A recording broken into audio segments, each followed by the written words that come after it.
Hi everyone, in this video we're going to be doing A-Level Further Maths 9231 paper 23, May-June 2025. This paper is 2 hours long, so we'll try to finish within the time limit, so let's get started. Okay, so for the first question, we're told to find the Maclaurin series for this term, e to the power of 1 over x plus 2 up to and including the term in x squared. Okay, so for this question, let's refer to our MF19 from the sheet. Okay, so yep, here's the formula for the Maclaurin series. So for this question, we're going to be using the general form. Okay, yeah, so as you can see, our question, they only asked us for the term up to x over 2. So we just need to find the first three terms. So this is the only part of the formula that we have to be concerned with. And as you can see, we need the original function as well as the first derivative and the second derivative. So let's first write down the formula. Okay, so it's fx plus f0 plus x f prime 0 plus x squared over 2 prime f double prime 0. Okay, so let's first define fx. So fx is obviously equal to this function right here.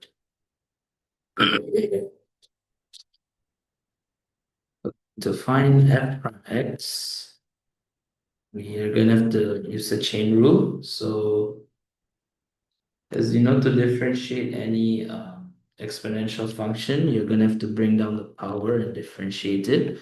So we'll be multiplying by the derivative of 1 over x plus 2 times e to the power of 1 over x plus 2.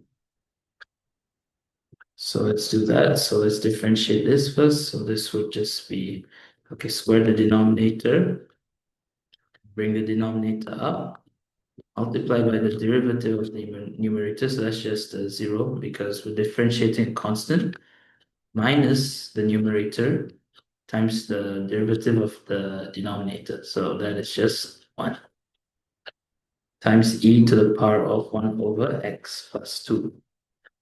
So the numerator would just be minus 1 over x plus 2 squared times e to the power of 1 over x plus 2. So this is fx. Now we're going to find our second derivative. So to do this, let's first write down the terms of the derivative format.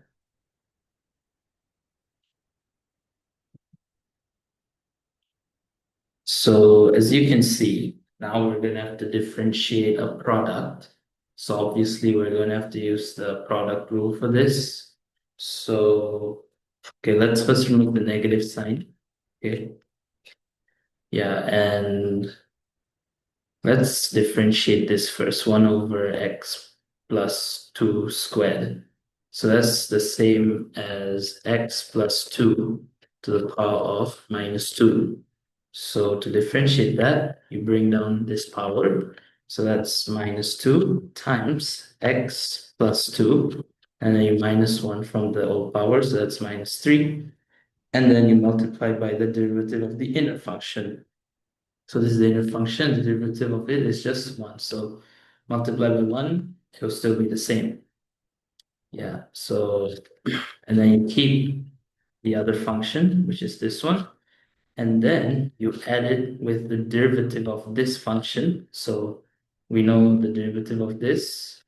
Okay, let me just replace this plus sign with minus sign. Okay, so this just minus 1 over x plus 2 squared times e to the power of 1 over x plus 2. And you will multiply with this function. Okay, yeah, so multiplying that, you'll get this whole thing squared.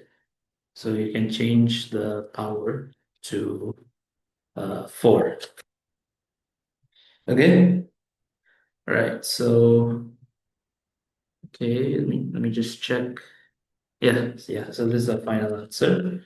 Now we just simplify everything. So you open up the brackets. So you get 2 over x plus 2 cubed times e to the power of 1 over x plus 2 plus 1 over x plus 2 to the power of 4 times e to the power of 1 over x plus 2. Yeah, so this is all our derivatives. Now let's just sub in 0. So f0, very simple. So that's just e to the power of 1 over 0 plus 2. So that's just 1 over 2. Yeah, so it's just e to the power of half. And f prime 0, that's just minus 1 over 0 plus 2 squared times e to the power of 1 over 0 plus 2, which is just to the power of half. And just type this part into a calculator. You would get minus 1 over 4 e to the power of half. Okay, and now let's find a final one. Okay, so that's just 2 over 0 plus 2, that's 2. 2 cubed is 8, so 2 over 8 times e to the power of half plus 1 over 0 plus 2, that's 2. 2 to the power of 4, that is 16 times e to the power of half. So since both of them they're expressed in terms of e to the power of half, we can just add the coefficients up. And this would give us 5 over 16 times e to the power of half. Okay, excuse me. So, oh my.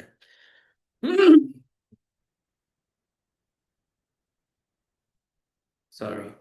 Yeah, so as I was saying, now we can substitute to Maclaurin series. So f0 is just e to the power of half plus x f prime 0, that's just, oh, so it's minus 1 over 4 x e to the power of half uh, plus 1 over 2 factorial, that's just half, 5 over 16 x squared times e to the power of 1 over 2. So this would give you e to the power of 1 over 2 minus 1 over 4 x to the power of half plus 5 over 32 x squared times e to the power of half.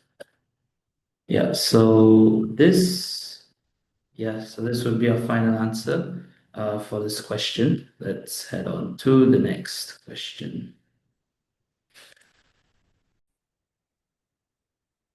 Okay, so for the second question, we are told to start from the definitions of tanh and sech in terms of exponentials. You have to prove,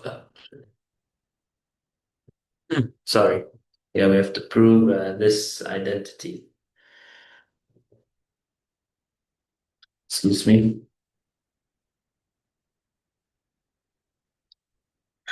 Okay, so to prove this, um, we're going to express tanh t first. So tanh t is just sine t over cosine t. So sine t, that is e to the power of t minus e to the power of negative t over 2. And then cosine t, that is e to the power of t plus e to the power of negative t over 2. So one way to remember the sign is, again, To remember that shine starts with an S, so this would be a subtraction sign or minus sign. So cosine would obviously be a plus sign. So simplifying all this, okay, you flip the fraction, the twos cancel out, so you get e to the power of t minus e to the power of negative t over e to the power of t plus e to the power of negative t. So this is tanh t. Now we're going to find sec t. So sec t is just 1 over cos t. So since this is cos t, so 1 over cos t, you just flip the numerator and the denominator. So you get 2 over e to the power of t plus e to the power of negative t. Okay, now we can find what tanh square t plus sec square t is.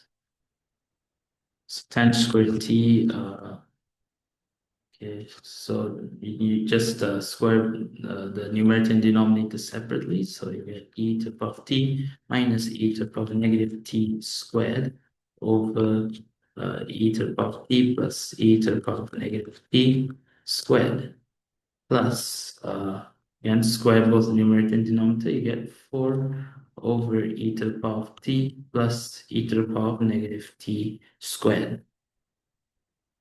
Okay, and then since the denominators are the same, you can just combine them, okay, and expand the numerators. So you get e to the power of 2t minus 2 times e to the power of t times e to the power of negative t, you get minus 2 plus e to the power of minus 2t plus 4. So if you simplify, this would just be e plus 2 plus e to the power of negative 2.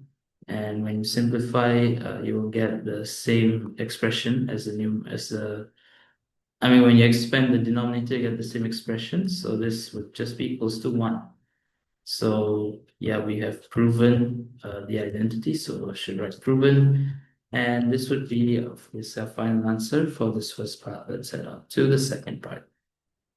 All right, so now they told us the curve C has these parametric equations. So x is ln cosine t, y is tangent inverse sine t, and then this is the domain of t.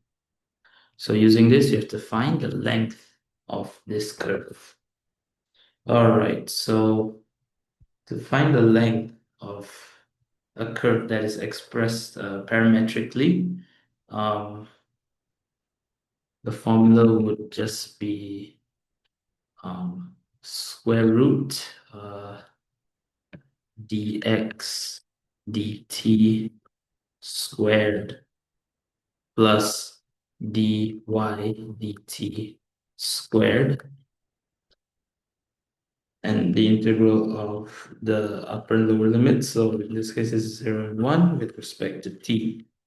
And one way to remember this formula is to think of your Pythagoras theorem. Okay, so as you know, like just imagine you have a straight line, and if you want to find the length, you take the horizontal distance, the run. So this is the x, and then take the rise, which is y.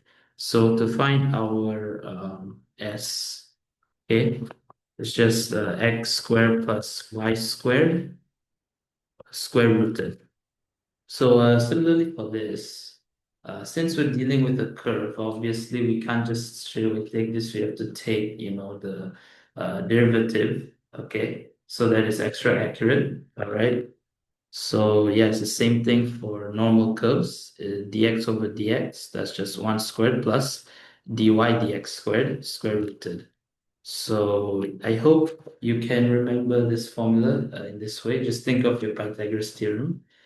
And with that, let's start evaluating our variables.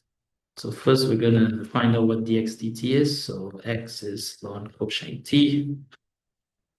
So dx dt would just be, so the denominator would just be cosine t because that is fx, and the numerator would be the derivative of cosine t. So that is just a sine t. It is given in your MF19 for your information. So it's just tanh t. Now we are going to find dy dt. So y is equals to tangent inverse sine t. Okay, so to find our dy dt, we're going to use the chain rule, okay? So first we're going to differentiate the outer function, so the tangent inverse sine t. We're going to treat sine t as a variable, like we're not going to differentiate it first. So the derivative of tangent inverse t, or u in this case, is just 1 over 1 plus u squared. So hence this would just be 1 over 1 plus sine squared t. And now we multiply it by the derivative of the inner function. So in this case, it's sine t. So derivative is obviously just cosine t. Okay, let's see if there's any identity relating 1 plus sine squared t. Sure, there must be. Sure, okay. Yeah, as you can see, yeah, under this identity, if you move sine squared t to the other side, you get 1 plus sine squared equals to cosine squared. Okay. Yep. All right. So just get cosine t over cosine squared t. So this would cancel. You get 1 over cosine t. So this would just be 1 over cosine t, which is sec t. Yeah. So we can simplify our arc length formula. So dx dt squared, that's tang square t plus sec square t dt. And this looks very similar to the identity we proved in the previous part. So we can just use this identity straight away. As you can see, it's just 1, so square root 1. That would just be equals to 1. So we're just differentiating 1 with respect to dt. So the derivative integral of 1 is just t, so just substitute 1 and 0. So you get 1 minus 0, which is 1 qubit. And so this would be a final answer for this second part. Let's head on to the next question. Okay, so for this question, we're told that the curve C has this equation that is expressed implicitly. Okay, so for the first part, we have to show that at this point on C, dy dx is minus half. All right, so to first do this question, we have to obviously find dy dx first. Since it's implicit, we're going to do implicit differentiation. So to start, we're going to differentiate with respect to x on both sides.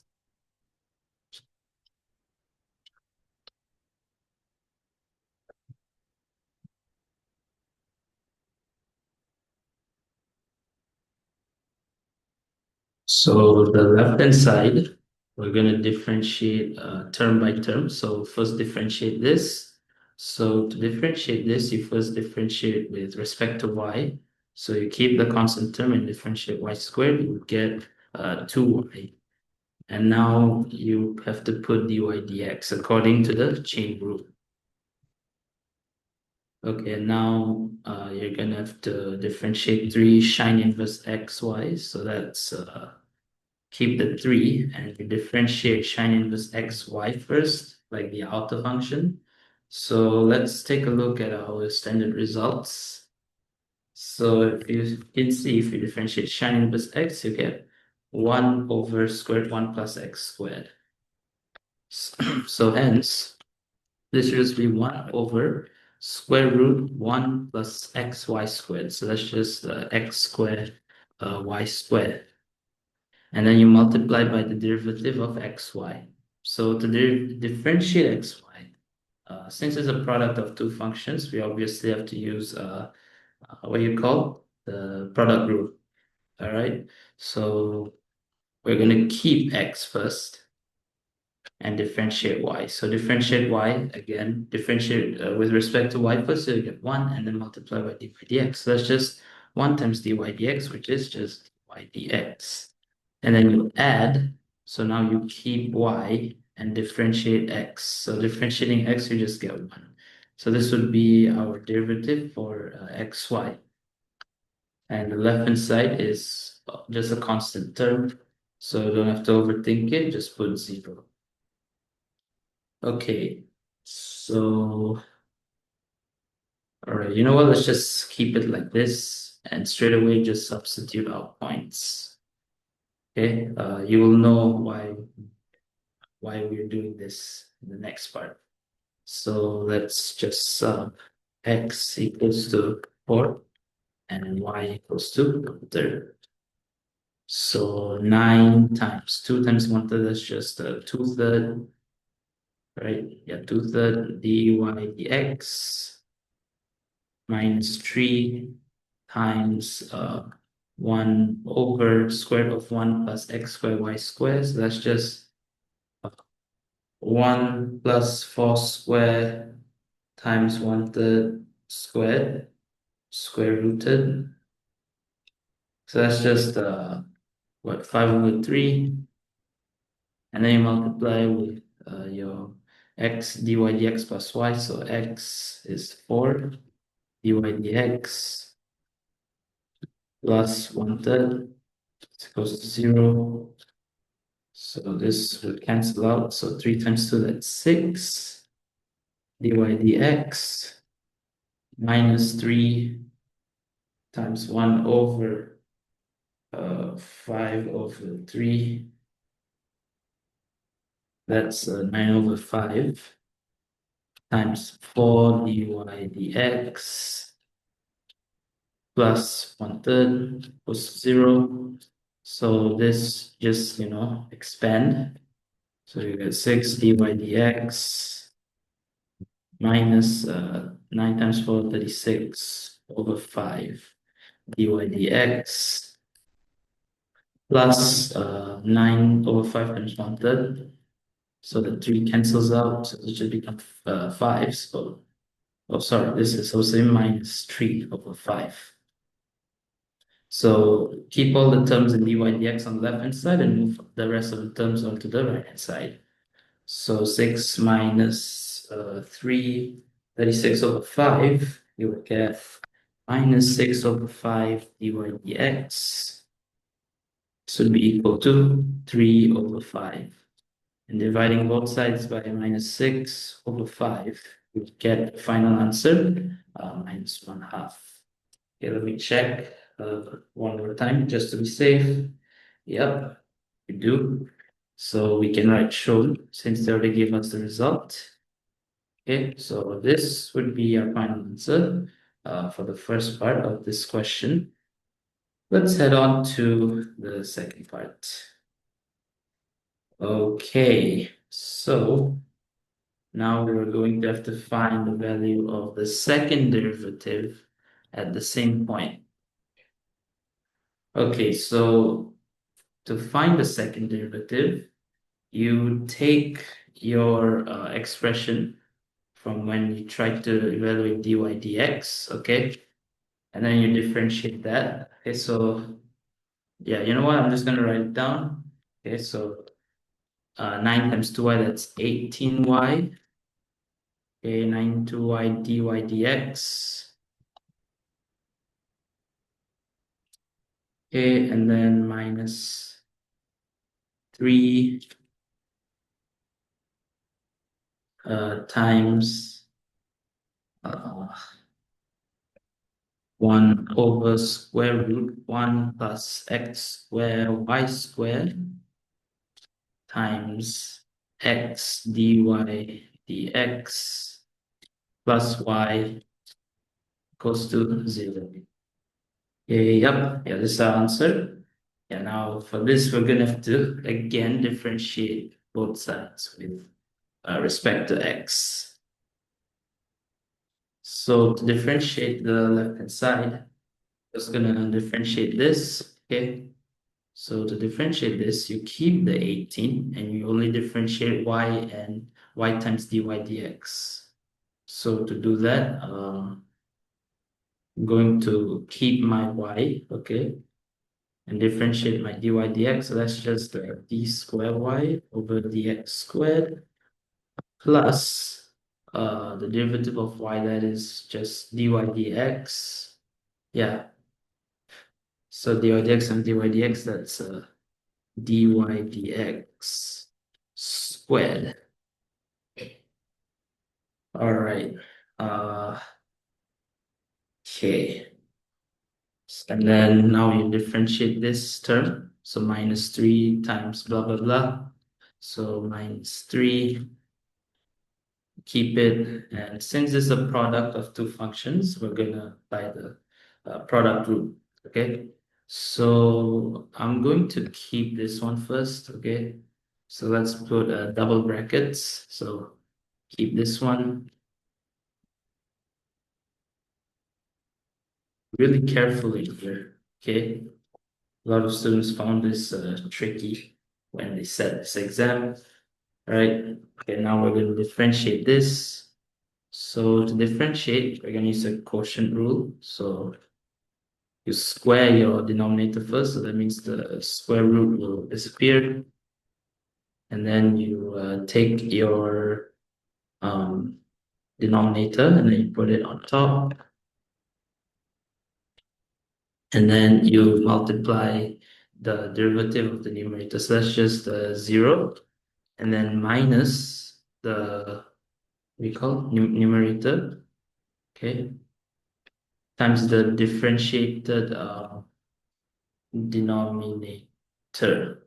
Okay, so all right, so to differentiate the denominator, okay, let's write it as 1 plus x squared y squared to the power half. So again, we're going to use a chain rule. So first you bring down the power half. And then you minus 1. So this will just give you minus to the power of minus half. So that's just 1 over square root 1 plus x squared y squared. And then you multiply the derivative of this. So 1 goes out, so 0 plus the derivative of x squared y squared. So to differentiate this, we're going to keep the x squared. And then y squared with respect to x. So you just multiply, 2y times dy dx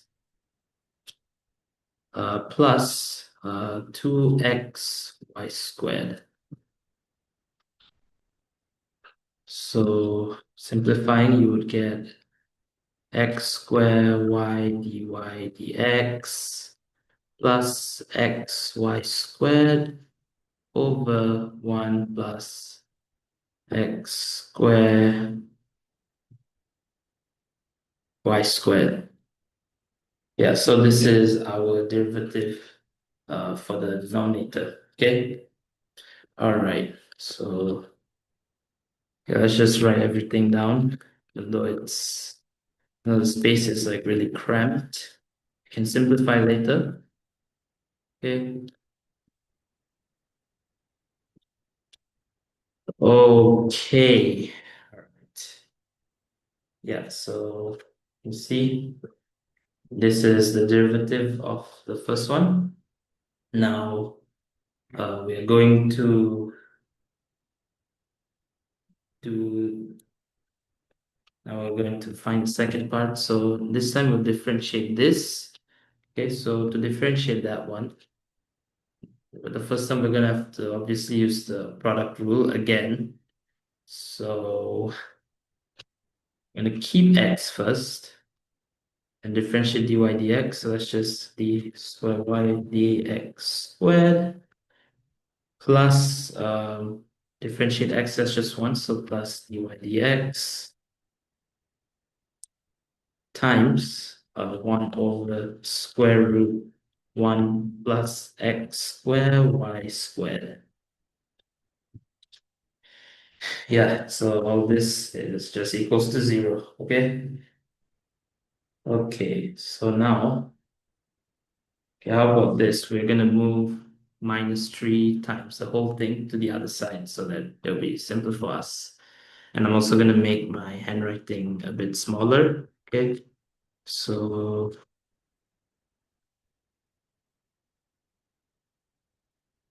okay, at the same time, let's also start to simplify. Okay, so 3 times this whole thing, x dy dx plus y times this 0, so minus everything. Okay, so what do you call minus square root plus 1 plus x squared y squared. Half plus 1 is 3 over 2 yx squared dy dx plus xy squared. Okay, yep. Yeah, that's our answer. Plus square root 1 plus x squared y squared over x d squared dy squared dx squared plus dy dx.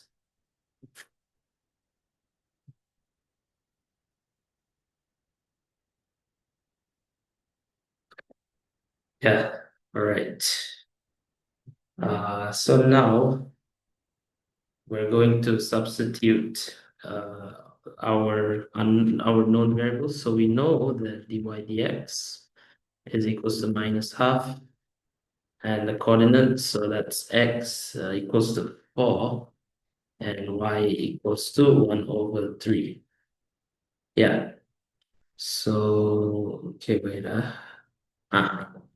Okay. All right. So, oh yeah. And then we just divide by 3 on both sides of this becomes 6.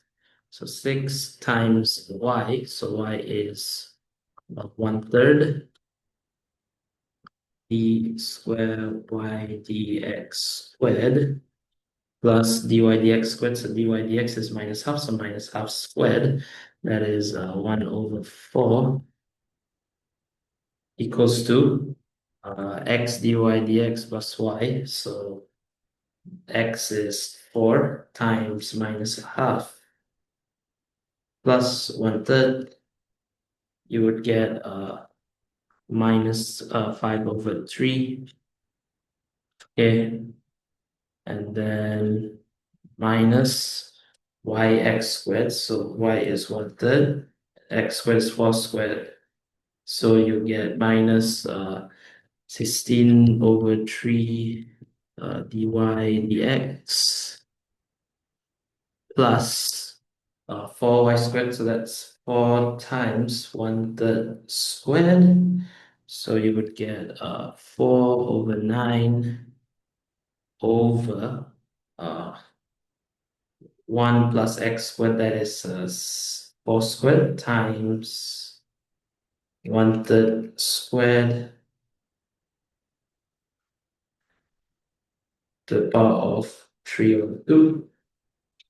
Okay, that would just give you 125 over 27. Again, you should use your brackets here because the algebra is pretty complicated. Okay, and then plus square root of this. So 1 plus x squared, that's 4 squared times y squared 1/3 squared. Square 25 over 9, you would get 5 over 3 over x d squared dy. So x is 4 d squared y over dx squared plus dy dx, that's minus half. Okay. Yep, all right. So let's simplify everything further. So 6 times 1/3 d squared over y dx squared. That's just 2 times the second derivative plus 6 times 1 over 4. That is 3 over 2 equals to minus 5 over 3 times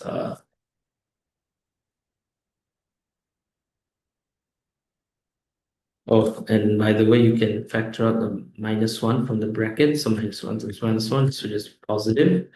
So 16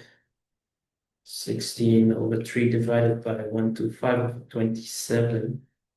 You would get 144,125 dy dx plus 4 over 9 divided by 125 over 7. You would get 12 plus 125. Wait, okay, hold on. I forgot to substitute this one. Okay, so this, yeah, so just minus half. Okay. Yeah, you know what? Yo. Okay. Yeah, so this is obviously minus half.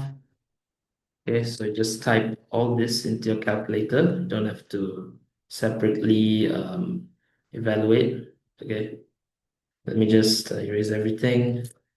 All right, so 16 over 3 times minus half plus 4 over 9 over 125 over 27. So this one, let's erase 12 over 25. And then plus 4 divided by 5 over 3, you would get 12 over 5, the second derivative, minus half divided by 5 over 3. So again, minus 3 over 10. All right.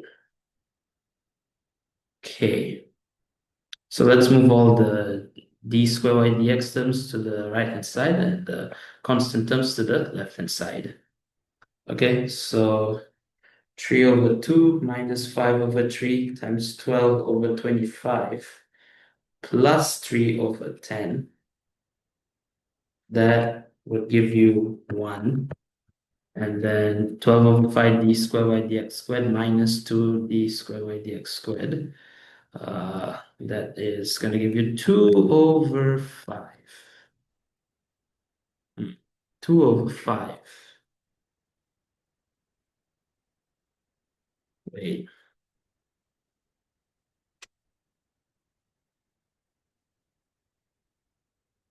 Something isn't right.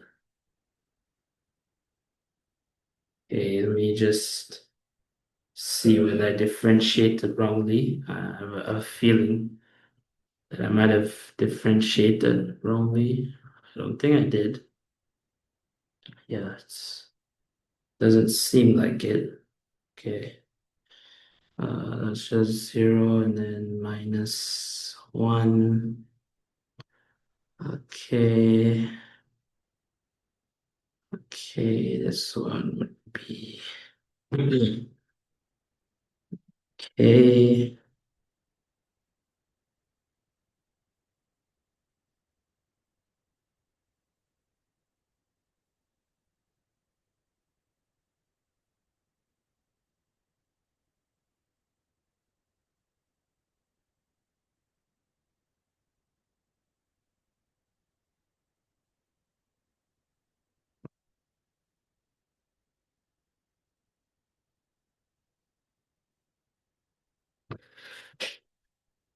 Okay, all right, let me recalculate this again. So 12 over 5 minus 2. 12 over 1. Yeah, that's 2 over 5 d squared by dx. Okay, so, sorry, 3 over 2 minus 5 over 3 times 12 over 25 plus 3 over 10. Yeah, this is 1. Okay, give me a while. Sorry everyone, I found an error in my working. Yeah, so basically I forgot to differentiate this fully, like I only differentiated x dy dx.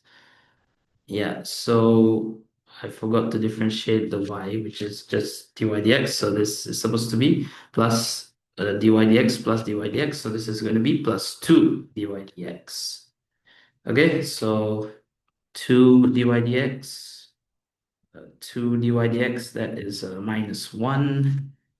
What else? What else we have? So minus 4 divided by 5 over 3. That's 12 over 5. And then minus 1 divided by 5 over 3, you will get 3 over 5. Okay, yeah, that's it. So the constant term, it will change slightly. Okay, so constant term, move it like usual to the right hand side. So 3 over 2 minus 5 over 3 times 12 over 25 plus 3 over 5, you would get 13 over 10, and your d squared y over dx squared will be 13 over 10 divided by 2 over 5. Oh, something is still wrong.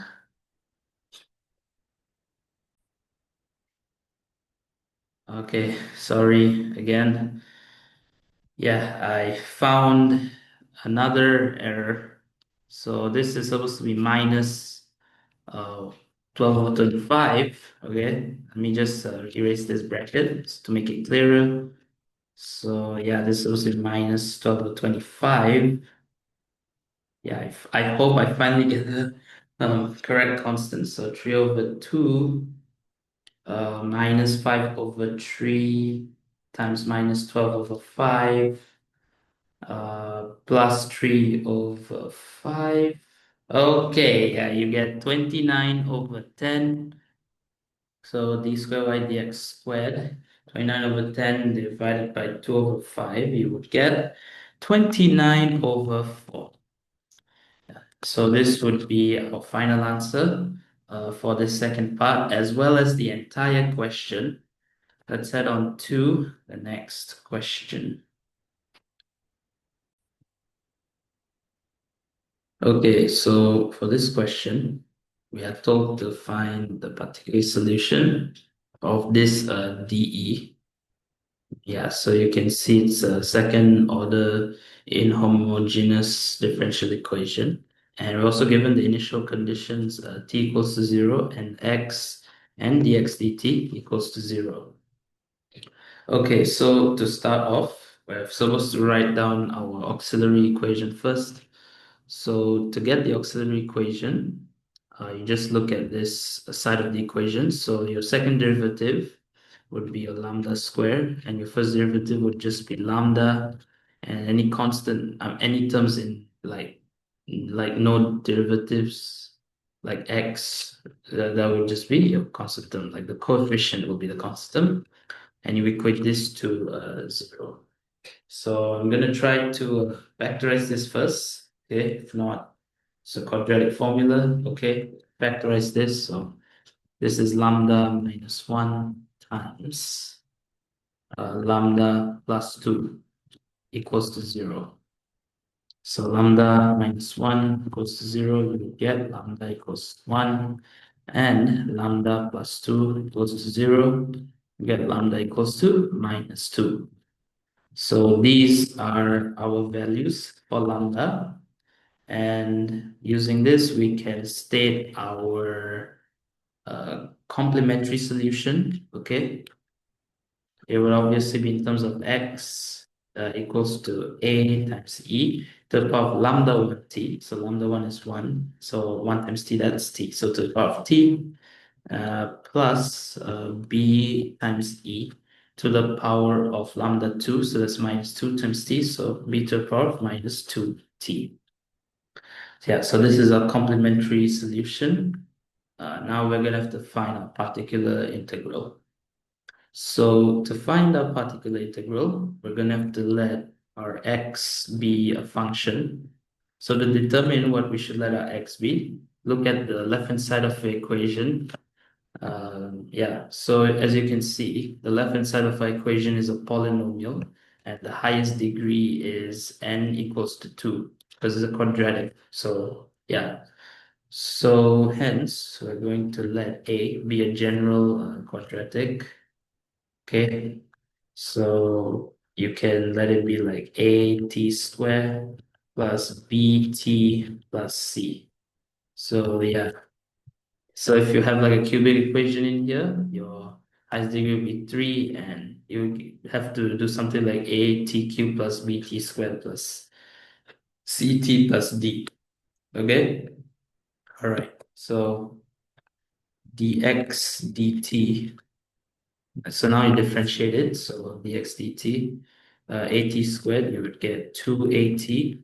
BT differentiated, you'll get B, and then C is just 0.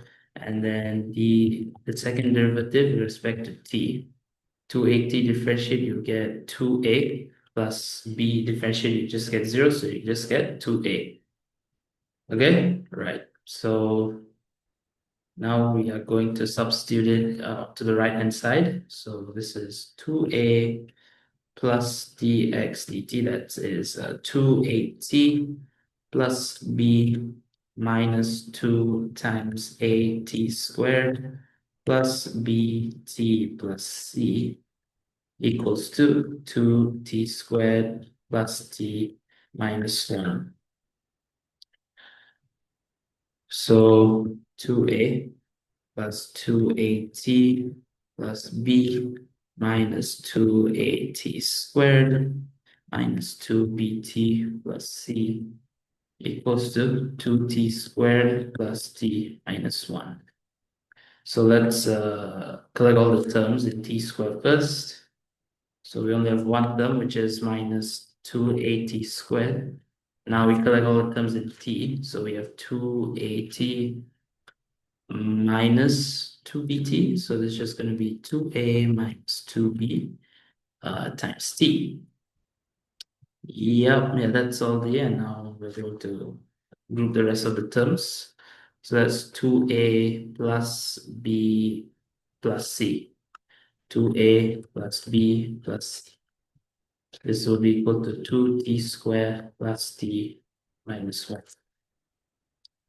All right, so now we're going to equate the coefficients. So as you can see, minus 2A is equals to 2, and then A would just be minus 1. And as for this term, okay, we would have 2A minus 2B equals to 1. And we already know that A is equals to negative 1, so we can just sub in, all right? So minus 2B is 1 minus 2. So to remove it, you just add 2. So plus 2. And B would just be minus 3 over 2. And now we're going to sub minus 1 to the constant term. So that's 2A plus B plus C equals to negative 1. 2A, that is 2 times minus 1 minus 3 over 2 plus C equals to minus 1. C would just be minus 1 plus 3 over 2 plus 2. And this would just be equal to 3 over 2 plus 2 minus 1. You get 5 over 2. So these will be our final answers for our constants. And so we can write down our particular integral, which would just be the original expression, okay, that we let x be. So x is equal to AT squared. A is minus 1, so minus T squared, minus BT, so minus 3 over 2T plus C, so plus 5 over 2. All right, yeah, so this is a particular integral, all right? Now, to get our general solution, you just add up our complementary solution and particular integral.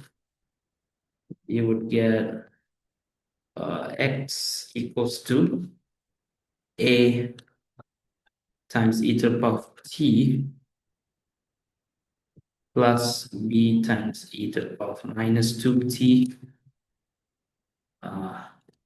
minus t squared minus 3 over 2t plus 5 over 2. Yeah, so this is our general solution. Now we can find our particular solution. So to find the particular solution, we're going to have to substitute the initial conditions.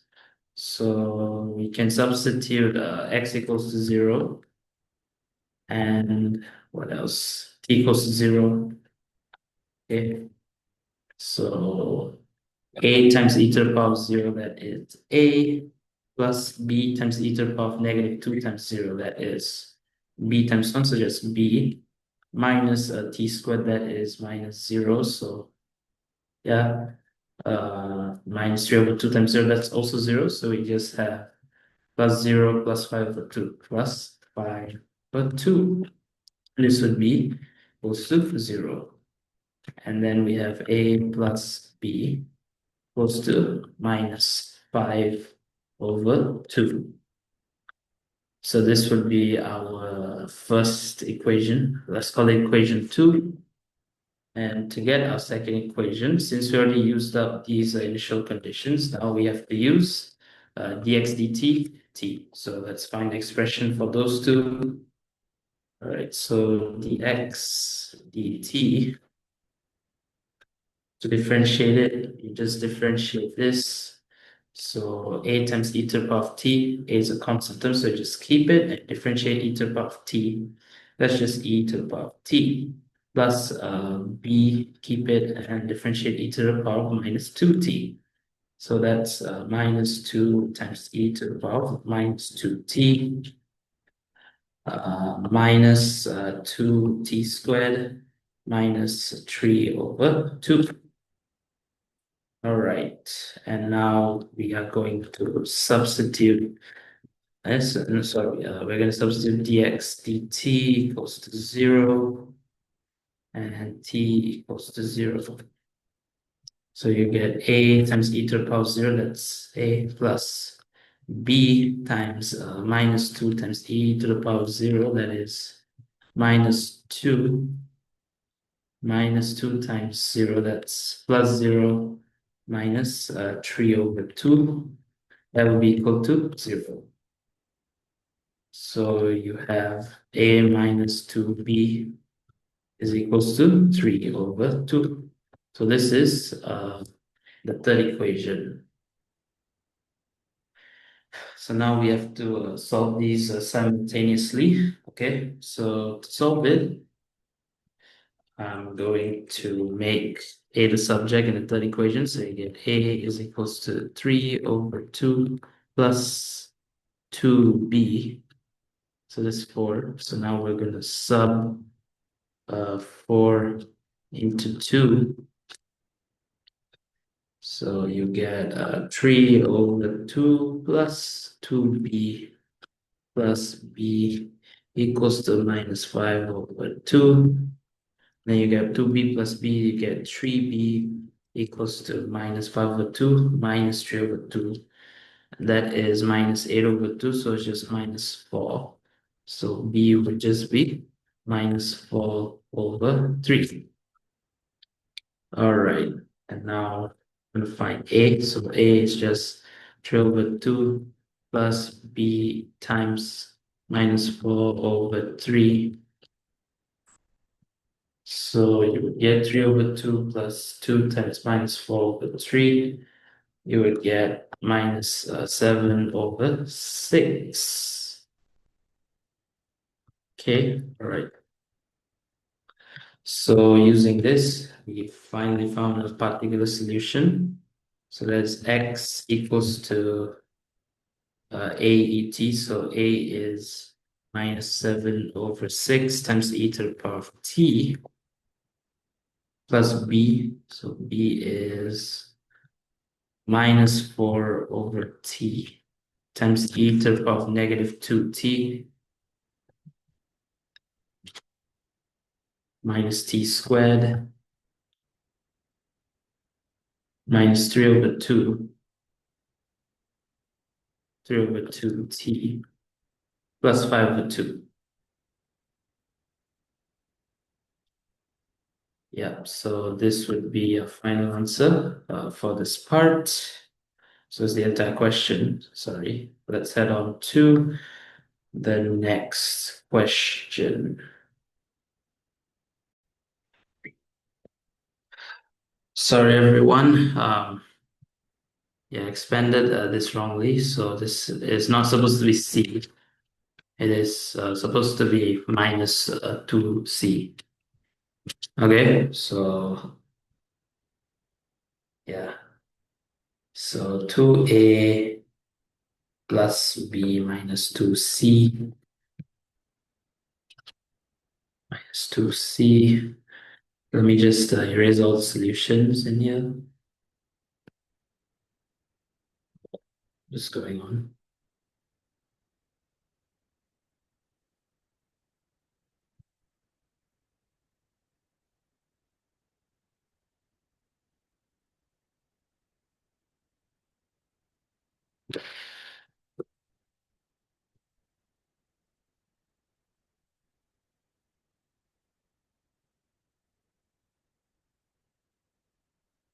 So, okay, yeah, minus 2C minus 2C. So 2 times minus 1 minus 3 over 2 minus 2C equals to negative 1. Then you get minus 2C equals to uh, minus 1 plus 2 plus 3 over 2. That's 5 over 2. And then C will just be minus 5 over 4. So our particular integral would be minus 5 over 4. Okay, okay, let me just change. Yeah, minus 5 over 4.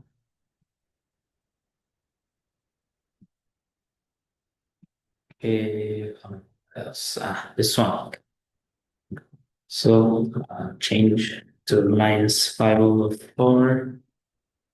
This would, oh my God,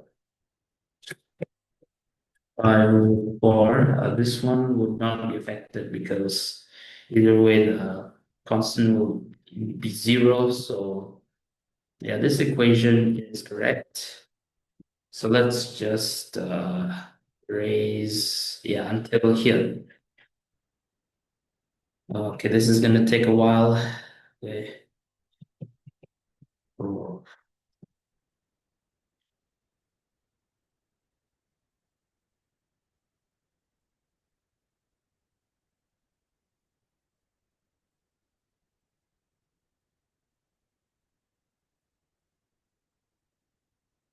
okay, uh, so 3 over 2 plus 2b plus b equals to 5 over 4. So you get 3b equals to 5 over 4 minus 3 over 2. You will get minus 1 over 4 equals to b equals to minus 1 over 12. Okay, and then you get a equals to 3 over 2 plus 2 times minus 1 over 12. So this would be 3 over 2 plus 2 times 2 minus 1 over 12. You would get 4 over 3. Yeah, so this is our values for A and B. Okay, so we can write down a particular integral using the general solution, that is x equals to a times e to the power of t. So that's 4 over 3 times e to the power of t plus b plus minus 1 over 12 e to the power of negative 2t minus t squared minus 3 over 2t minus 5 over 4. So this would be our final answer for this part for this question. Let's head on to the next question. So for this question, we are going to use the Marx theorem to show that this result is true. So to know which formula we should use, we should check the left and right hand side of the equation. So the left hand side of the equation is like a trig expression expressed like in this form, sine n theta, cos n theta, etc. And the right hand side is expressed in powers of the same trig ratio. So like sine n theta plus sine cosine to the power of m theta. So if that's the case, then we're going to be using this identity here. So since the coefficient in here is 5, we're going to have to raise this to the power of 5. And then using our binomial expansion, we can expand it completely. And using De Maup's theorem, we can also just spread the powers into the coefficient. So that just becomes cosine. Uh,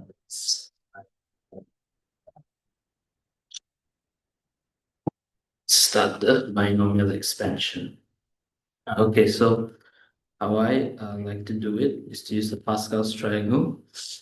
Okay, so this one is to the power of 0, to the power of 1, to the power of 2, 3. This one is 4.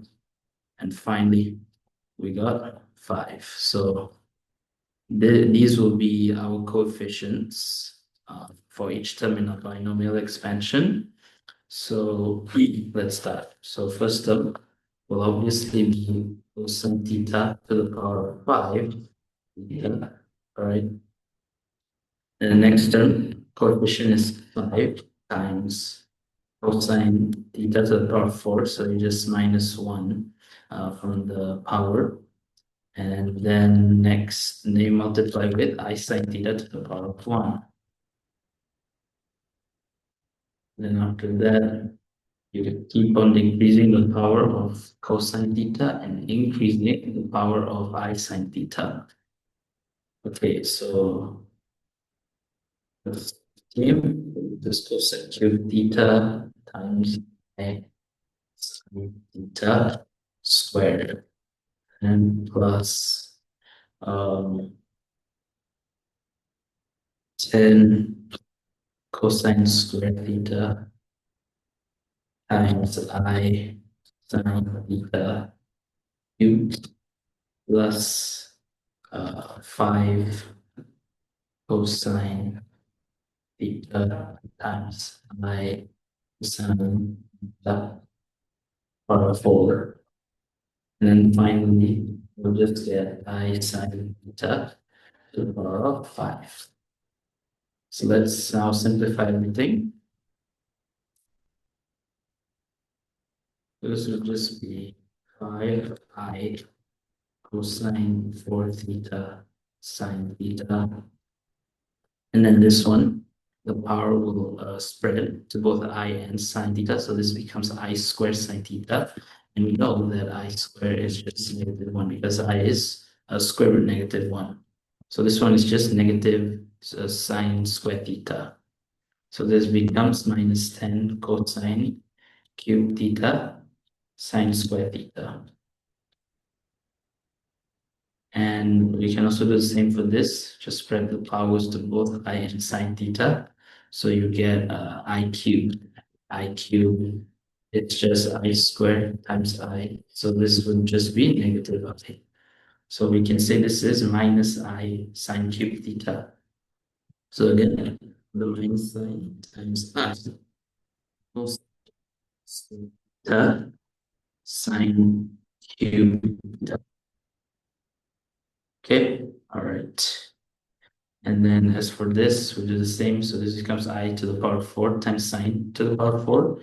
And I to the power 4 is just I squared squared. So it's just -1 squared, which is just 1.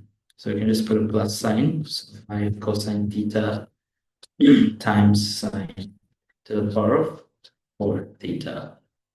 And then finally for this, you get I to the power of 5 times sine theta to the power of 5. I to the power 5 is just I to the power 4 times I. So since this is 1, this would just going to be I. Final term would be I sin theta to the power of 5. Now let's group all the real and imaginary terms together. So real terms, we have cosine theta to the power of 5 and minus cosine theta sine square theta plus 5 cosine theta sine to the power of 4 theta plus I times 5 cosine to the power of 4 theta sine theta minus 10 cosine square theta sine cube theta plus sine theta to the power of 5. So we can equate the real and imaginary parts with this and this. And since the question told us to find secant 5 theta, we can use the fact that secant 5 theta is equal to 1 over cosine theta, cosine 5 theta, sorry. So we are going to get the real part. So we can say that cosine 5 theta is equals to the whole real part.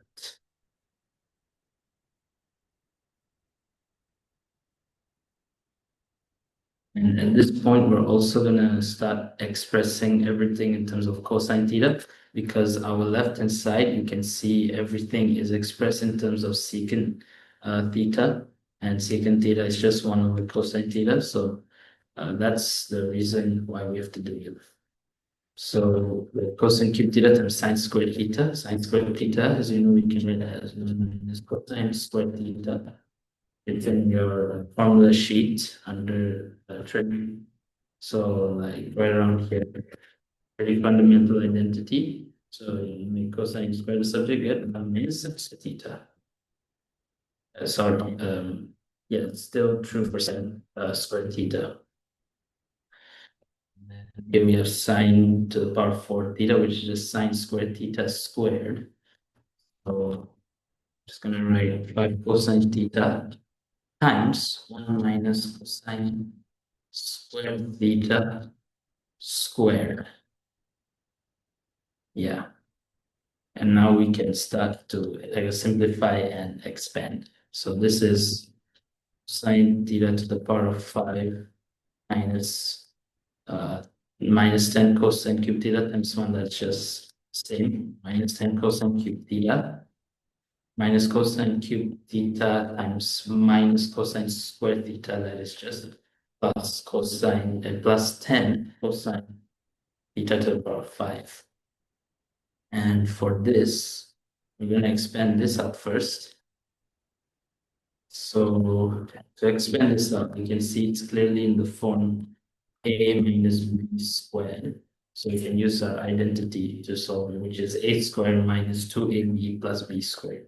So a squared, that's just 1 squared, minus 2 times a, so that's minus 2 times 1, so minus 2, times b, that is minus 2 minus 2 times cosine squared theta. So this is just going to be minus 2 cosine squared theta plus b squared. So b squared is cosine squared theta. So cosine squared theta squared is just cosine 4 theta. So let's add up all the like terms. So this is 11 sine theta cosine cube theta plus 5 cosine theta minus 10 cosine cube theta plus 5 cosine to the power 5 theta. So let's group everything up together. We're going to get 16 cosine theta to the power 5 minus 10 cosine cube minus 10 cosine cube, we get minus 20 cosine cube theta and plus 5 cos theta. Yep, so this is a final expression for this. Now we can express this as secant 5 theta. So secant 5 theta, because just this is the reciprocal of cosine 5 theta. So since we just reciprocated this function, we can also do the same for this. So this just be 1 over cosine 5 theta minus 20 cosine cube theta plus cosine theta. All right, now everything expressed in terms of secant theta, we're going to factor out, what should we factor out? Oh, okay, 5. Okay, let's just factor out cosine to the power 5 theta from the denominator. So this is going to give us 16 minus 20 cosine cube theta, cosine 5 theta, so it's 20 cosine 5. We'll get minus 20 over cosine squared, which is the same as minus 20 secant squared theta. So this is just minus 20 secant squared theta. And for this, we get 5 cosine theta over cosine 5 theta. So 5 cos over cosine 5. This cancels out, so you just get 5 cosine 5 over cosine theta to the power 4. So that's just 5 secant theta to the power 4. So 5 secant theta to the power of 4.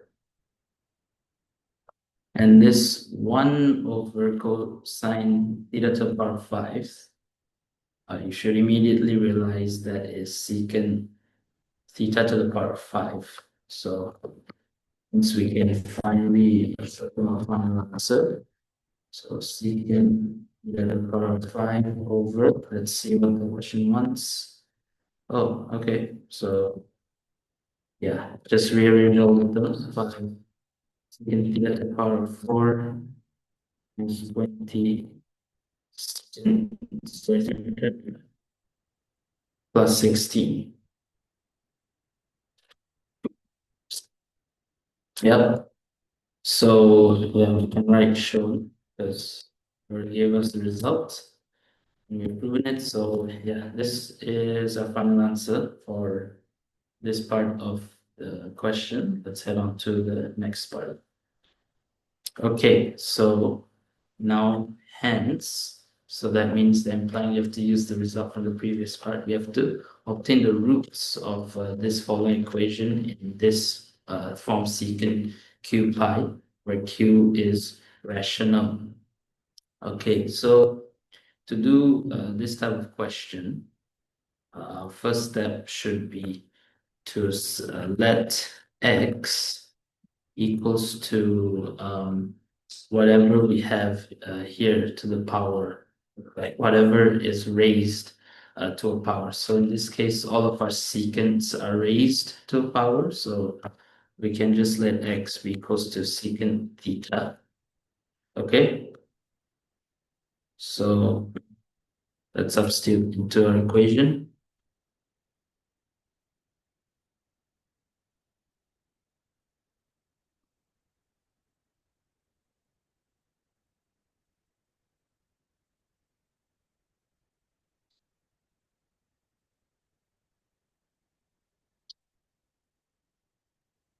Okay, and so now our main goal is to make one side of this equation equal to the right-hand side of this identity.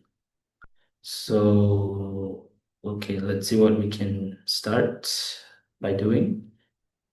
Okay, so as you can see, the coefficients of secant 4 theta, secant squared theta, and the constant term, they're just, what do you say, scalar multiples of the terms in the denominator of here. So first step we can do is to move all these terms to the right-hand side. Okay, so you'll get 10 secant 4 theta minus 40 secant squared theta plus 32 equals to square root secant 5 theta. Okay, and now I'm gonna reciprocate. Okay, so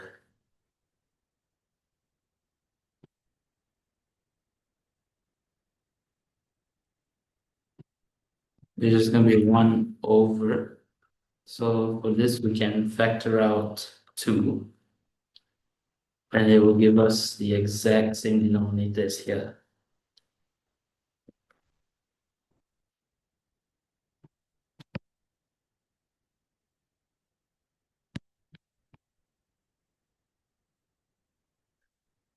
And then this one, you can express as 1 over square root 3 secant theta to the power of 5. And then for both sides, we can multiply uh, by this expression. Okay, so square root 3 secant theta to the power of 5 over 2 secant theta to the power of 4 minus 20 secant squared theta plus 16 goes to 1. And then to make this exactly the same, we're going to have to remove these coefficients from this equation. And to do that, we can multiply both sides by 2 over square root 3. So secant to the power of 5 theta over 5 and 4 and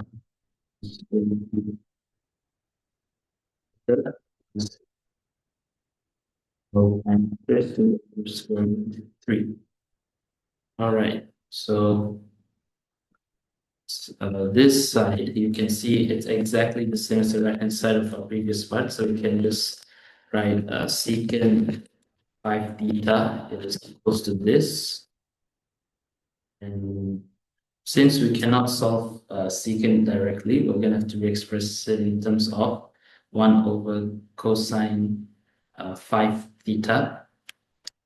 And then to make cosine 5 theta the subject, you just take the reciprocal on the left-hand side, right-hand side. So cosine 5 theta, you get square root 3 over 2. So now we are going to solve this for 5 theta. So to determine how many solutions 5 theta has, you take a look at your equation here at the highest degree. So since the highest degree is 5, there's going to be 5 solutions. So that means there are 5 values of x and hence 5 values of secant theta and therefore 5 values of theta. So we're going to find all those 5 values. So to find them, just use your unit circle. I'm not going to elaborate much here. So you know cosine is positive at this first quadrant as well as this fourth last quadrant.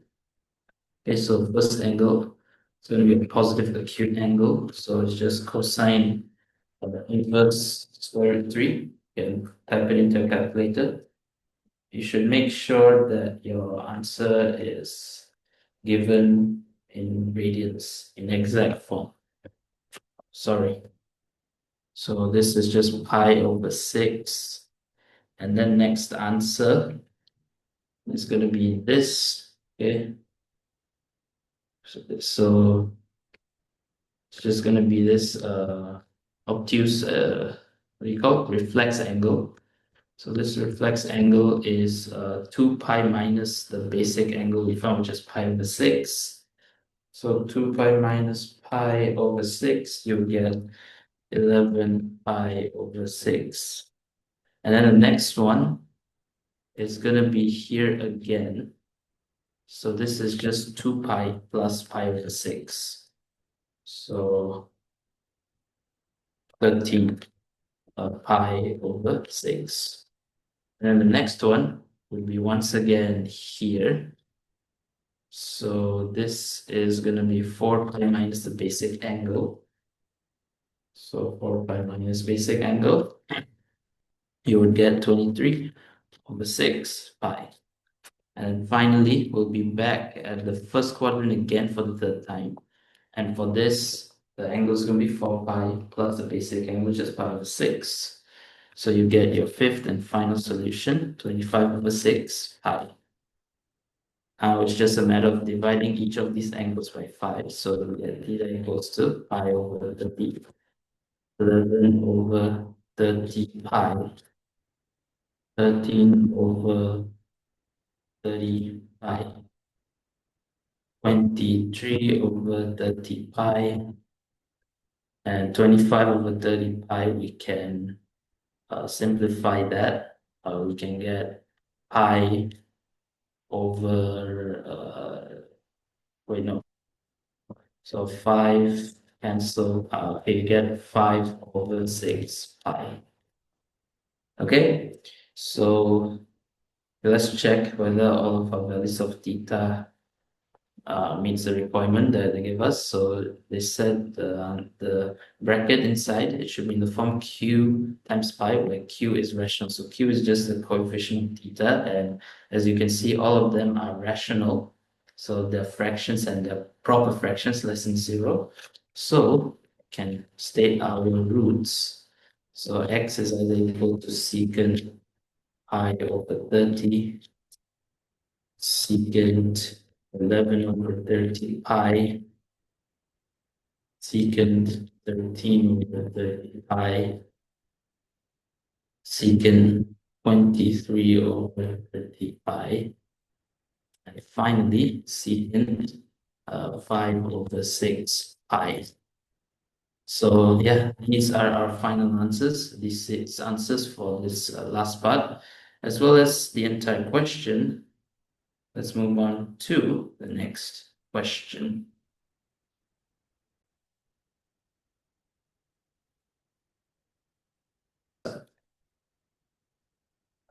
Okay, so for this question, we are given a diagram which shows the curve with this equation for x between 0 and 1. So you can see the curve right here together with a set of n rectangles of width 1 over n. Yeah, so you can see the rectangles, they all have the same width of 1 over n, all right? And their height is determined by this point in here, like the the x coordinate of the point touching the curve, all right?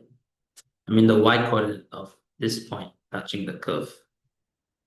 Okay, all right. So for the first part, it told us to consider the sum of areas of these rectangles. You have to show that this result is true.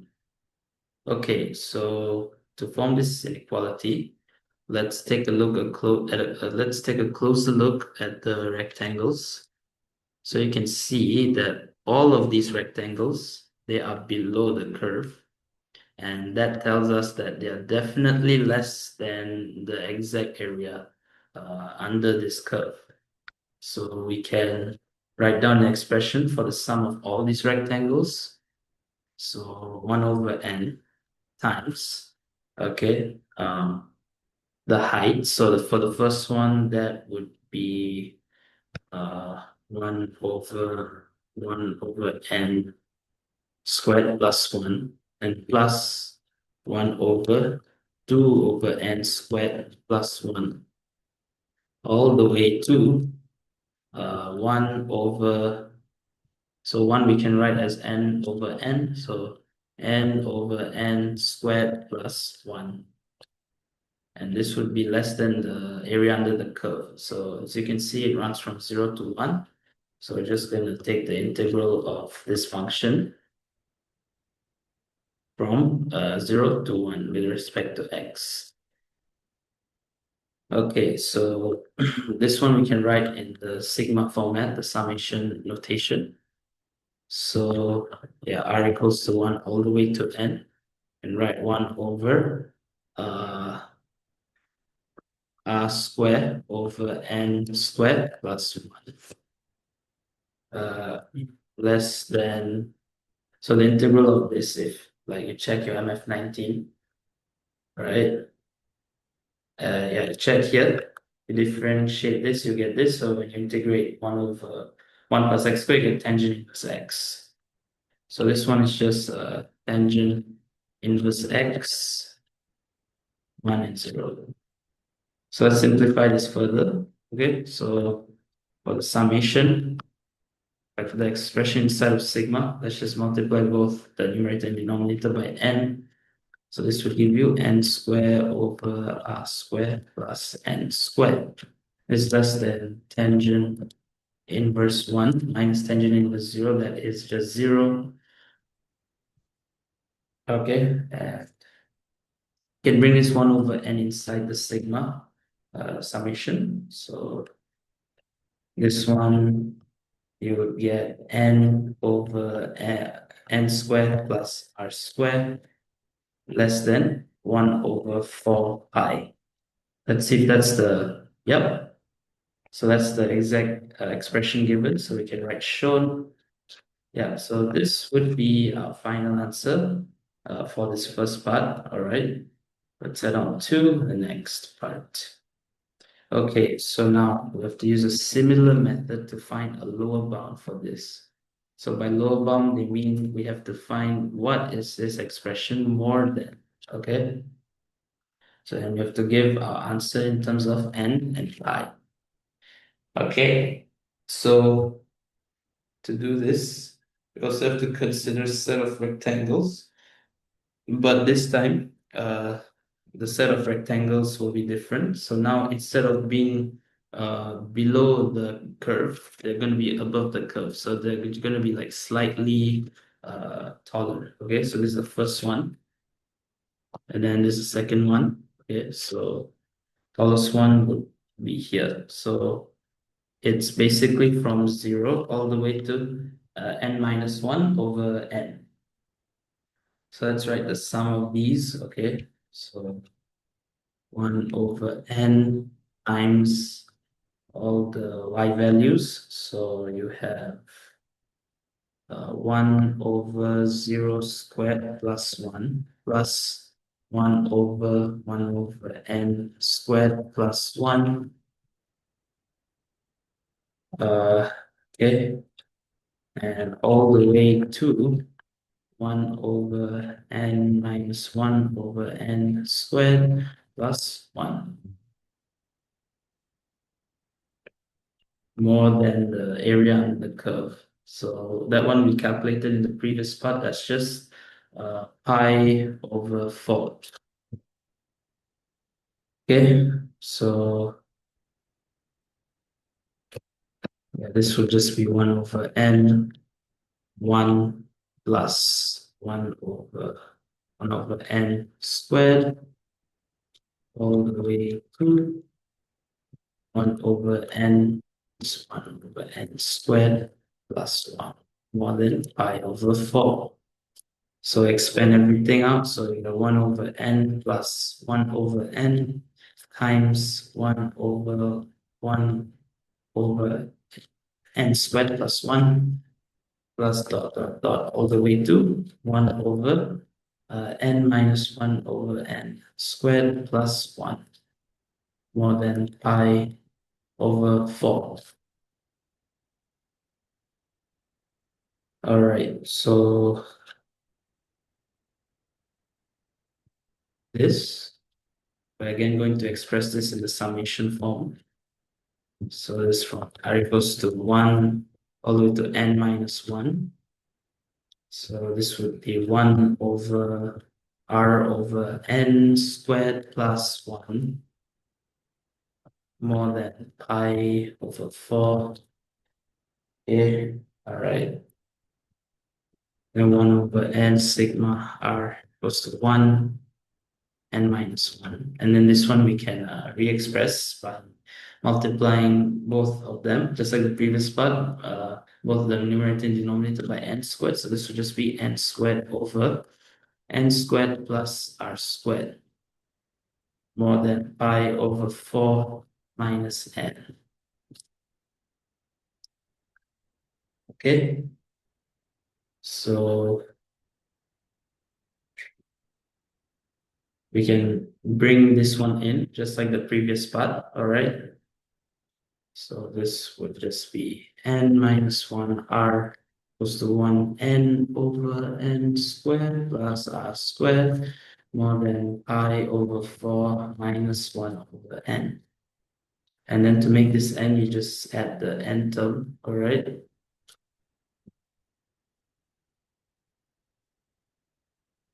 You would get pi over 4 minus 1 over n plus n over n squared plus n squared, that's 2n squared.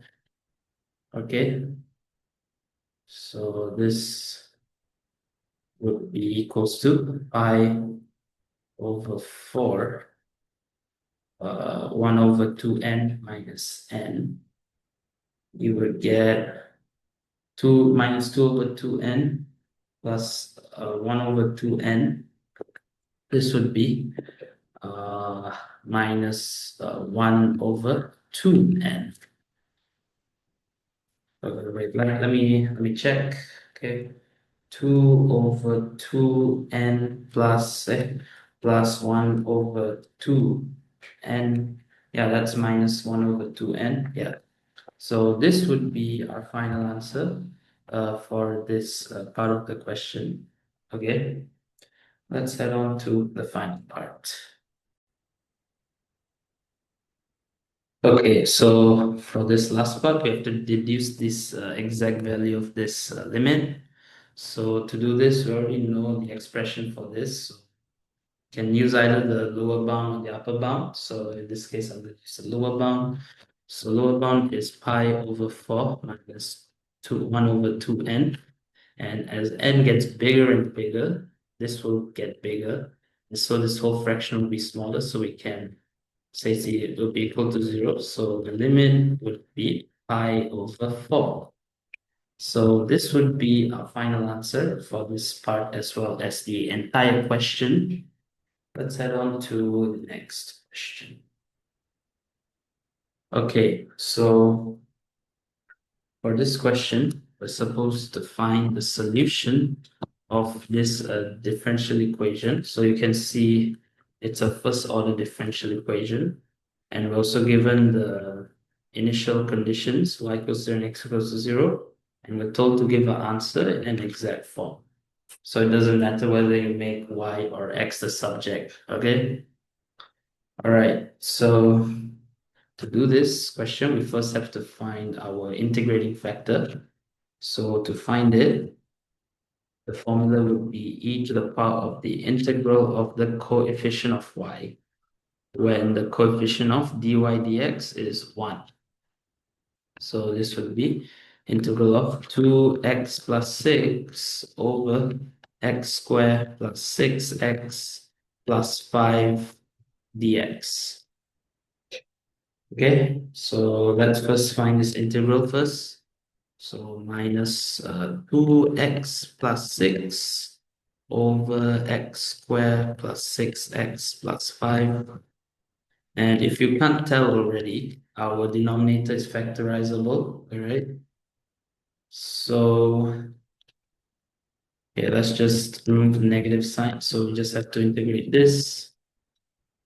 So as I was saying, since our denominator is factorizable, we're going to express it in partial fractions first.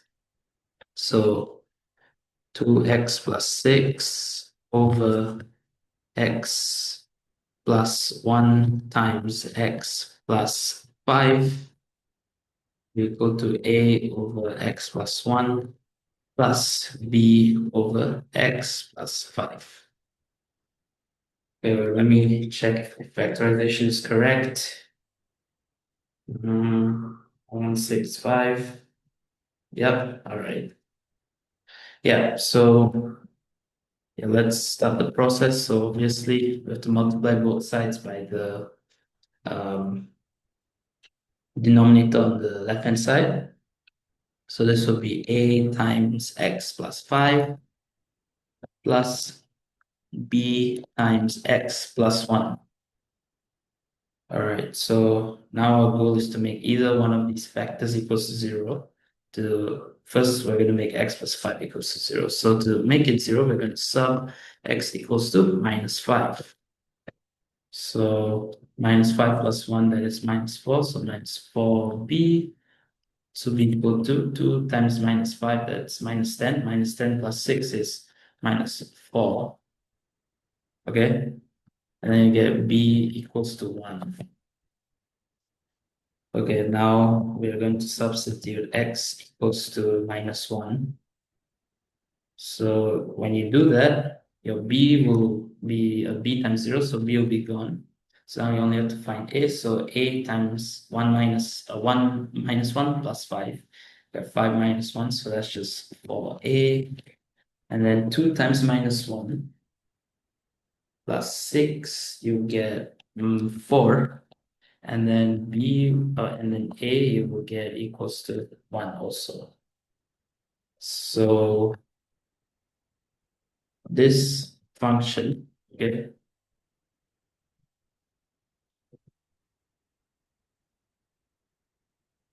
is just equals to 1 over x plus 1 plus 1 over x plus 5. All right, so now we're gonna find this integral. So minus the integral of 1 over x plus 1 plus 1 over x plus 5 dx. So minus 1, then to integrate this 1 over x plus 1. So since our denominator is a linear term and the numerator is a denominator, right? They're just like 1 degree apart. We can express them in f prime x over fx, because when you integrate this, your integral will just ln fx. So as you can see, that actually it's already in that form, right? X plus 1 differentiate, you get 1. So this would just be ln x plus 1 plus, same for this one, 1 over x plus 5 would just be ln x plus 5. And taking this, get minus ln, you can multiply these together according to our logarithm laws. So just be x plus 1 times x plus 5. And then this minus 1, you can shift it here to make it a power. So this would just be ln x plus 1 times x plus 5 raised to the power negative 1. Okay, so now we can find our integrating factor. So ln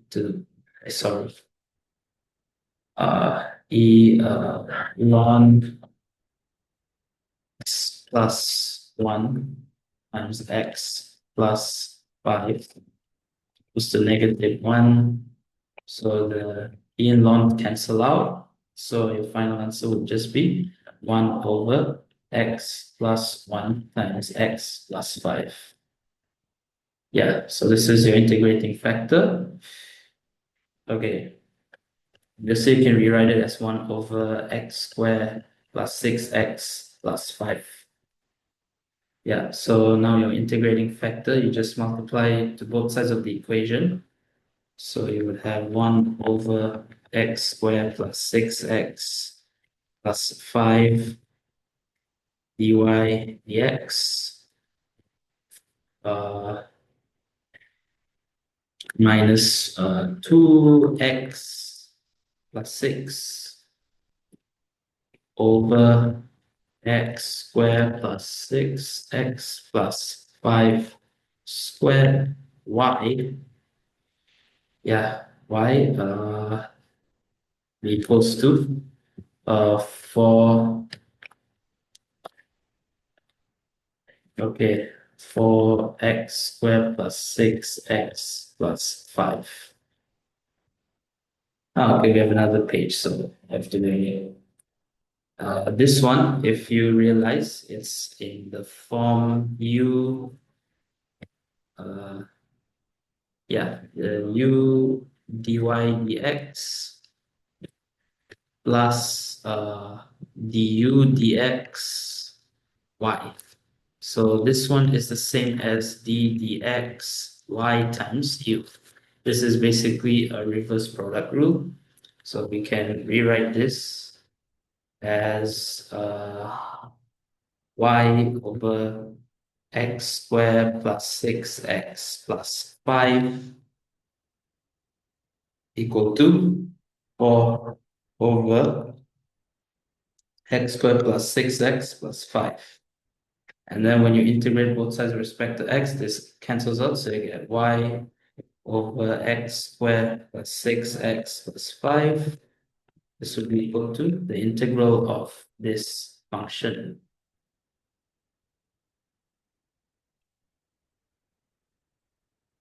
Okay, all right, so to integrate this, again, we have to use partial fractions. So let's factorize the denominator like we have previously. So x plus 1 times x plus 5. This is equals to a over x plus 1 plus b over x plus 5. So you multiply both sides by the denominator on the left-hand side. You will get a times x plus 5 plus b times x plus 1. So first sum x equals to minus 5. So this will become 0. So you would have minus 5 plus 1, you get minus 4b, which is equals to 4.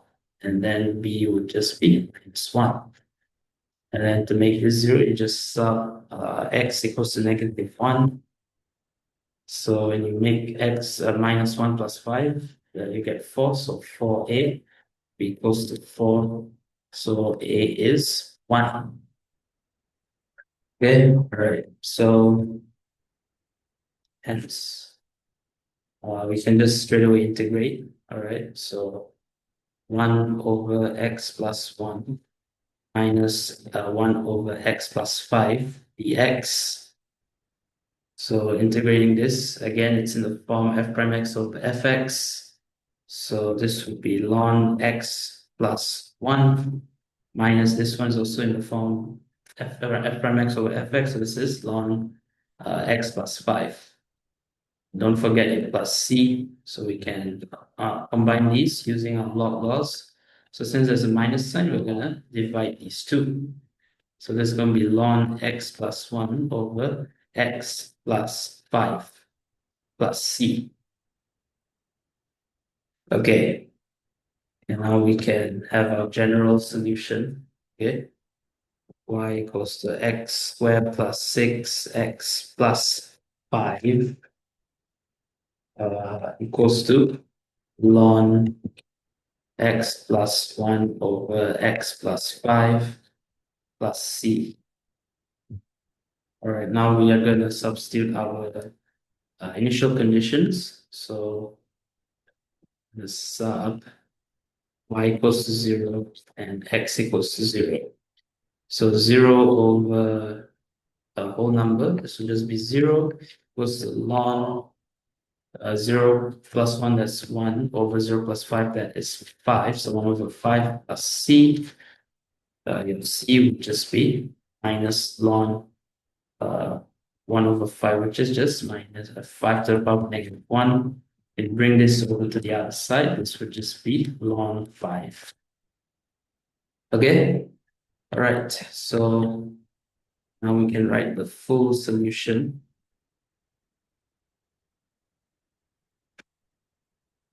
ln x plus 1, x plus 5 plus ln 5. Again, if you want, you can combine these two. So you get y over x squared plus 6x plus 5 equals to ln 5 times this whole thing. So it's just 5x plus 5 over x plus 5. And if you want, you can make y the subject by multiplying both sides by x squared plus 6x plus 5.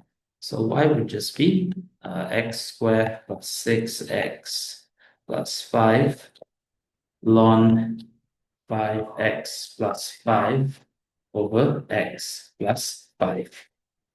And we're done for this question. All right, let's head on to the final question. Okay, so for this final question, for the first part, they told us to find the values of A for which the system of equations does not have a unique solution.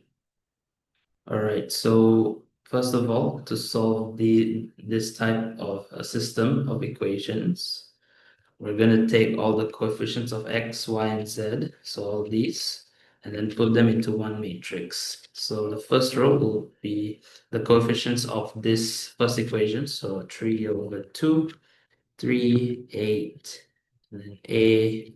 And then the second row would be the second equation, so a 3, and 4. That would be 0, a, minus 1. And then you multiply by x, y, z. Then this would be equal to the answers. So it would be 1, 2, 3. So when can our equations not have a unique solution? So if you want to solve this, you're obviously going to have to take the inverse matrix of this matrix and then multiply it with this to get your x, y, z. So basically, if you can't take the inverse of this, you are not going to have a unique solution. And when you can't take the inverse matrix of a 3 by 3 matrix, the determinant of it is obviously equal to 0. So we're going to find the determinant of this matrix. So determinant, okay, so do this. You take 3 over 2, and then you multiply by the cross product of this. So this is 3 times minus 1, that's minus 3, minus 4 times a, minus, take 3, and then you take this, so a times minus 1, that's minus a, and then minus 4 times 0, which is 0. And then you take 8, okay, and then you take plus 8 times this one, the determinant of this one, so 8 times a, that's a squared, minus 3 times 0, that is 0. And you equate it to 0. So expanding this, you get minus 9 over 2 minus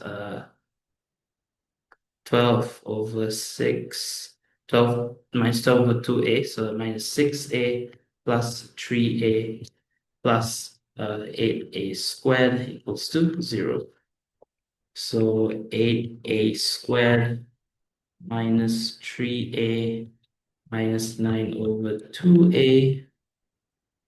So multiply both sides by 2, you'll get 16a squared minus 6a squared minus 9 equals to 0. Yep, all right.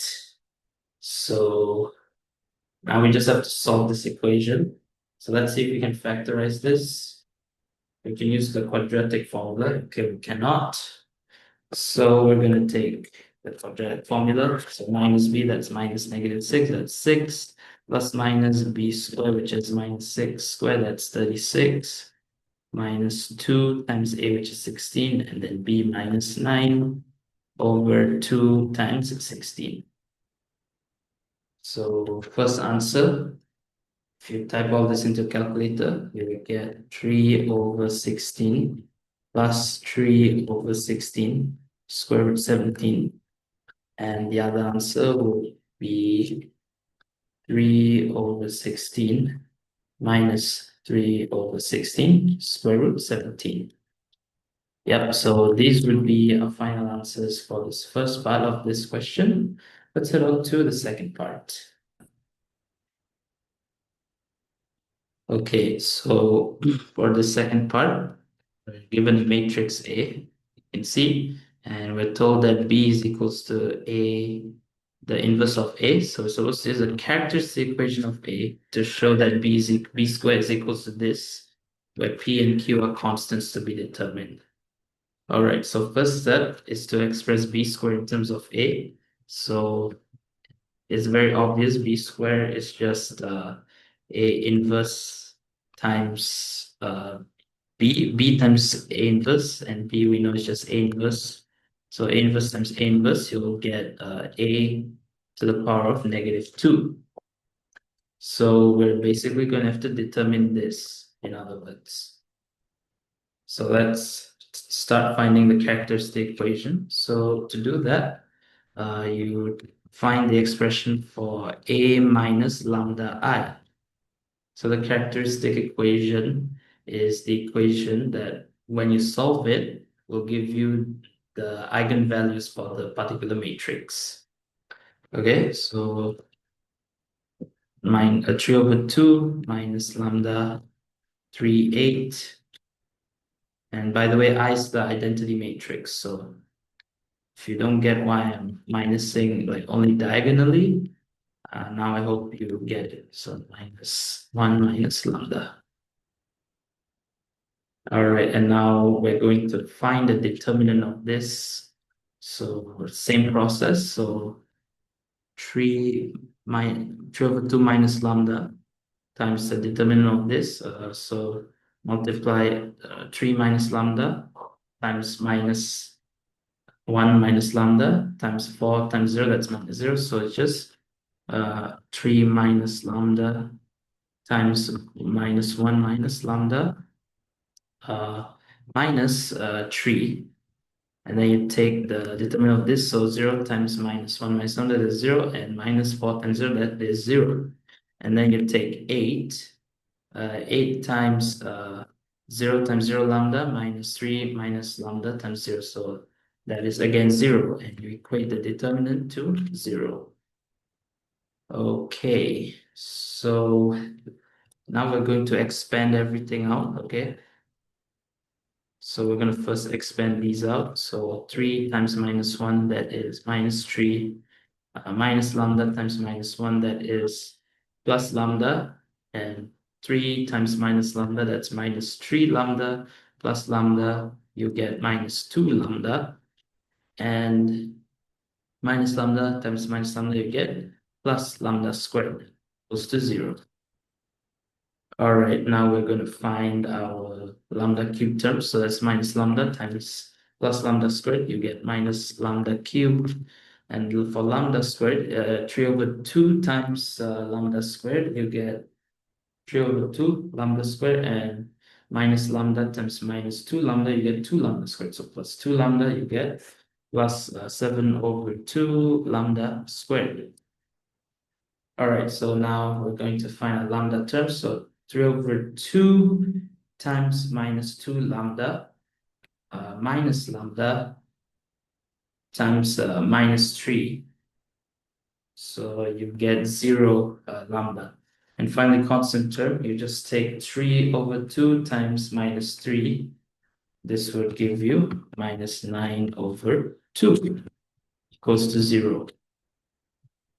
All right, so now since we want to find a to the power of -2a, we're going to have to make a term that has lambda to the power of -2. So to do that, we are going to divide the whole equation by lambda squared. So this would just be lambda plus 7 over 2 minus 9 over 2 lambda to the power of -2 equals to 0. All right, and now we're going to replace all the lambdas with a's. So lambda becomes -a, constant term, you just multiply I with it. And then obviously this one becomes 9 over 2.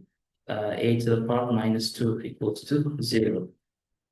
So we make this the subject, 9 over 2 times a to the power of minus 2 equals 2, minus a plus 7 over 2i. Okay, and then I will also multiply to get rid of 9 over 2. So multiply 2 over 9, you would get minus 2 over 9a plus 7 over 9i. And hence we can conclude that b to the power of minus 2 is equals to this exact result, minus 2 over 9a plus 7 over 9i. So this would be our final answer for the second part. Let's head on to the third part. Sorry, just a minor error in here. So the question told us to express it in this form. So yeah, just a reminder that you're supposed to switch the terms, okay? Yeah, this is a very, very minor error, so it's not like really worth paying attention to. I just didn't read the instructions properly. Yeah, so again, this is the actual final answer for this second part. Let's head on to the next part. Okay, so for this part, we're told to find a matrix P and a diagonal matrix T such that A inverse is equals to PDP plus 1. So if a matrix can be expressed in this form, it means that the matrix is in diagonalizable form. Yeah, this is called diagonalization. All right, so our matrix P will consist of the eigenvectors of this matrix, and matrix Z will consist of the eigenvalues. All right. So to find those, all right, to find the eigenvectors, since this is a to the power of minus 1, the eigenvectors of A will also be this um, matrix eigenvector as well, okay? Because it's just like power relations. So any matrix to the power of n will have the same eigenvalues as the matrix A. All right, so with that, let's find the eigenvalues of A first, okay? So we take our characteristic equation in the factorized form so that it's easier to solve. So 3 over 2 minus lambda times 3 minus lambda times 1 minus lambda minus 1 minus lambda is equals to 0.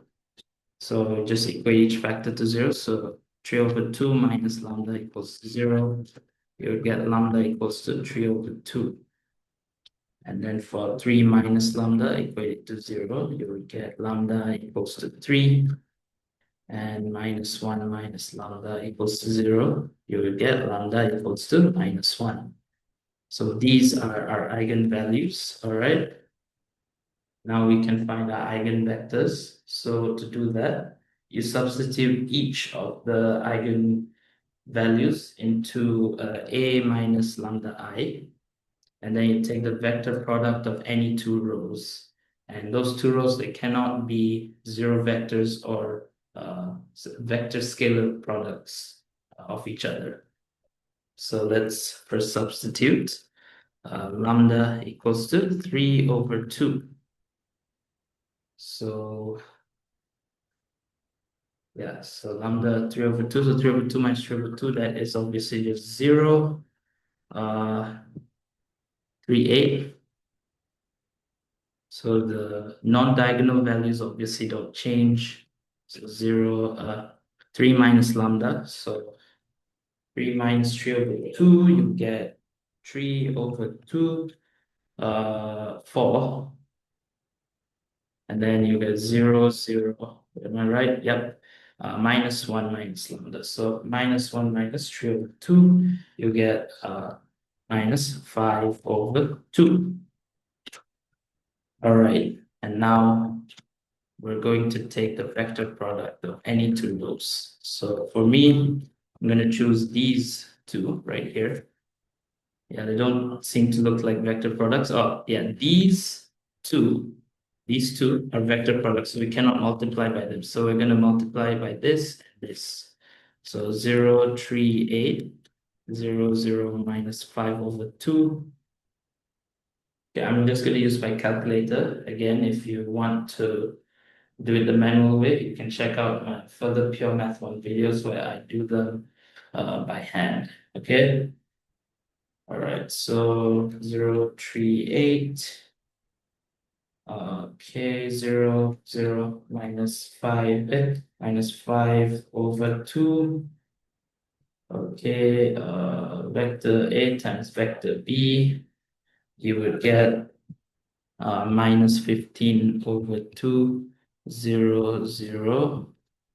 And this, you simplify, you get 1, 0, 0. Yep, so this is our first eigenvector for this eigenvalue. Now let's substitute our second eigenvalue. So sub lambda equals to 3. So to do this, we're also going to substitute into A minus lambda I. So 3 over 2 minus 3. 3 over 2 minus 3. It's just minus 3 over 2. These values don't change. 0, 3 minus lambda, so 3 minus 3, you get 0. So this would just be 4. And then you have 0, 0, minus 1, minus 3. This is obviously just minus 4. Yep, okay. So now we're going to take the vector product of any two rows. So yeah, these two, we obviously cannot use them. They're scalar products of each other. So we can only use this and this, or this. So I'm just going to use the first two rows. So minus 3 over 2, 3, 8, 0, 0, 4. Okay, again, I'm going to use my calculator. Okay, so 3 divided by 2, 3, 8,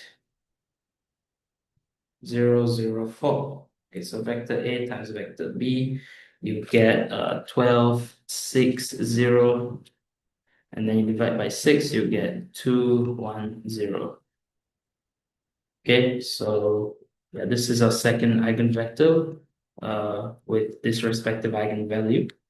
Now we're going to substitute our final eigenvalue. So this is lambda equals to minus 1. So to do this, and we're going to substitute into A minus lambda I. So 3 over 2 minus minus 1. Yeah, minus minus 1.